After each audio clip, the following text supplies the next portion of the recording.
அஸ்ஸலாமு அலைக்கும். Hello all, welcome to ரிஃபைஸ் டைரி. இனிப்பு பூரணம் எப்படி செய்கிறதுன்னு பார்க்கலாம். இது தேங்காய் பூரணம்னு சொல்லுவாங்க. வீடியோக்குள்ளே போகிறதுக்கு முன்னாடி சப்ஸ்கிரைப் பண்ணாமல் பார்க்குறீங்கன்னா சப்ஸ்கிரைப் பண்ணிக்கோங்க. ஊரில் கிடைக்கிற மாதிரி எக்ஸாக்ட் டேஸ்ட் வேணும்னா இதுக்கு கசகசா சேர்க்கணும். பாப்பி சீட்ஸ் இங்கே அலௌடு இல்லை, அதனால அது இல்லாமல் எப்படி செய்கிறதுன்னு காமிச்சிருக்கேன். அது எப்போ சேர்க்கணுன்றதையும் சொல்லியிருக்கேன். வீடியோ ஸ்கிப் பண்ணாமல் பாருங்கள். இது செய்கிறதுக்கு நான் 1/2 கிலோ ரவை எடுத்து அதை லைட்டாக வறுத்துட்டு இந்த மாதிரி பவுட்ரு பண்ணி வச்சுருக்கேன். வறுக்காமையும் வெயிலில் வச்சுட்டு அது நல்லா சூடானதுக்கப்புறம் பவுட்ரு பண்ணி வச்சுக்கலாம். இது கூடயே 1 டேபிள் ஸ்பூன் நெய் சேர்த்துக்கணும். நான் ரவையை கையில் எடுத்து காமிச்சிருக்கேன். ரொம்ப ஃபைனாக அரைச்சி வச்சுக்கோங்க. 1 பிஞ்ச் உப்பு இதெல்லாம் சேர்த்துட்டு இதை நல்லா மிக்ஸ் பண்ணிக்கணும். நீங்கள் ரவையை கொஞ்சம் குறப்பாக அரைச்சிட்டிங்கன்னா கரெக்டான கன்சிஸ்டன்சியில் அந்த டோ வராது. இதே பூர்ணமாவை நீங்கள் மைதா சேர்த்துட்டு அது கூட 2 டேபிள் ஸ்பூன் ரவை மட்டும் சேர்த்து செய்யலாம். ஆனால் ஃபுல்லாக ரவை மாவுலேயே செய்கிறது வந்துட்டு இன்னும் டேஸ்ட் நல்லாயிருக்கும். இந்த மாவு கூட கொஞ்சம் கொஞ்சமாக தண்ணி சேர்த்து நல்லா சாஃப்டாக பிணைஞ்சு எடுத்துக்கணும்.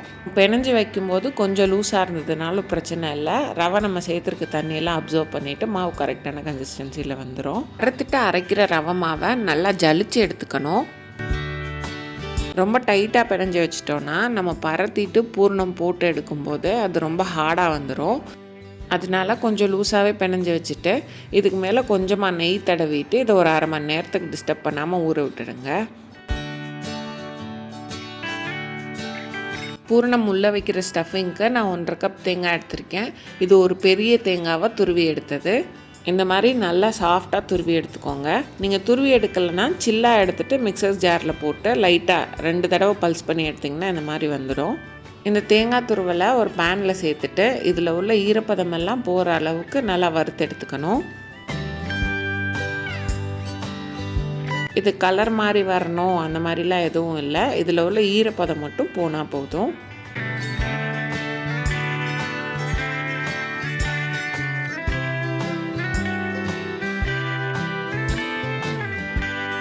இங்கே வதக்கிட்டு இருக்கும்போதே 1-2 தேங்காய் துருவல் லைட்டாக கலர் மாறிட்டு இந்த மாதிரி ஆவி பறக்கிற மாதிரி வரும்.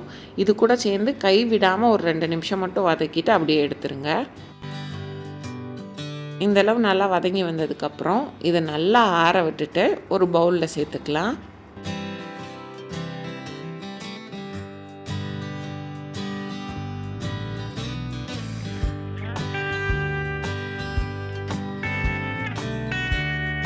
இப்போ நம்ம வறுத்து வச்சுருக்க தேங்காய் துருவல் கூடயே இதுக்கு தேவையான அளவு சீனி சேர்த்துக்கணும்.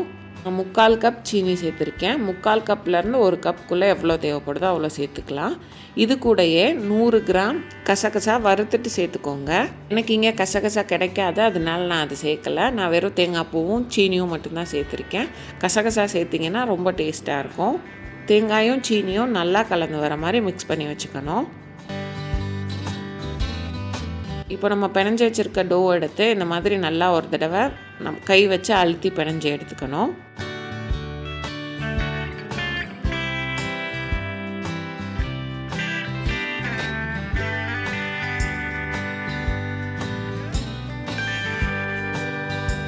இந்த அளவு பிணைஞ்சி எடுத்ததுக்கப்புறம் இதை வந்துட்டு 4ஆக கட் பண்ணி இதிலேருந்து சின்ன சின்ன பால்ஸாக கட் பண்ணி எடுத்துக்கணும்.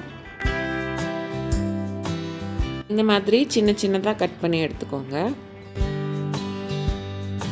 கட் பண்ணி வச்சுருக்க மாவுலேருந்து ஒரு சின்ன பீஸ் எடுத்து அதை இந்த மாதிரி உள்வாக்கில் மடித்து விட்டுட்டு கையில் வச்சு நல்லா உருட்டி எடுத்துக்கணும்.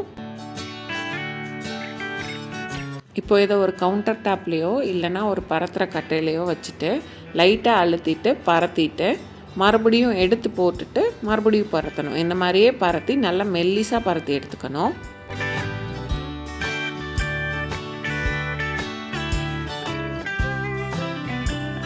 இந்த மாதிரி மெல்லிசாக பரத்தி எடுத்ததுக்கப்புறம் இது கூட நமக்கு தேவையான அளவு ஸ்டஃபிங் வச்சுக்கணும். நான் ஒரு பூரணத்துக்குள்ளே 2 டேபிள் ஸ்பூன் ஸ்டஃபிங் வச்சுருக்கேன். உங்களுக்கு எவ்வளோ தேவைப்படுதோ அவ்வளோ வச்சுக்கோங்க. இது இந்த மாதிரி கை வச்சு எடுத்து மூடிட்டு லைட்டாக விரல் வச்சு இந்த மாதிரி நான் காமிச்சிருக்க மாதிரி அழுத்தி விடுங்க. இந்த மாதிரி அழுத்தி சீலானதுக்கப்புறம் நம்ம கிள்ளி வைக்கிற மாதிரி கை வச்சு இந்த மாதிரி பண்ணி விடணும்.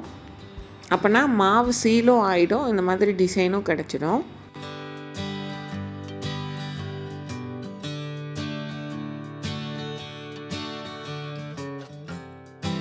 நான் இதே மாதிரியே மற்ற பூரணம் எல்லாத்தையும் செஞ்சு எடுத்துக்கிட்டேன்.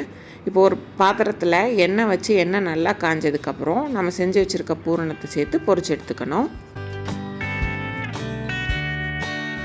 இந்த பூரணம் பொரிச்சு முடிக்கிற வரைக்கும் எண்ணெய் மிதமான சூட்டில் தான் இருக்கணும். லைட்டாக மேலே எண்ணெய் தெளித்து விட்டு திருப்பி போட்டு நல்லா பொன்னிறமாகி வர வரைக்கும் பொரிச்சு எடுத்துக்கணும்.